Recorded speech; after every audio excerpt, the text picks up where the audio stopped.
To set bottom right corner action to access all accessibility shortcut in Samsung Galaxy S23 Ultra, swipe down the top of the screen and then tap setting icon. Scroll down the screen to find accessibility. Tap accessibility and then tap interaction and dexterity. Scroll down the screen.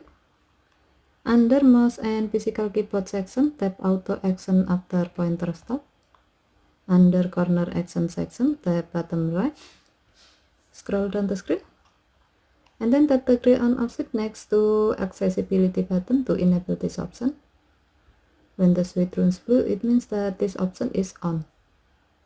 Next, you can connect a USB or Bluetooth mouse with your phone.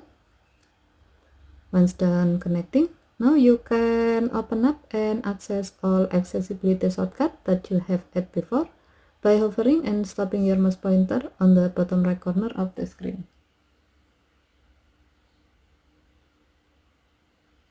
Okay, thank you for watching. Have a nice day.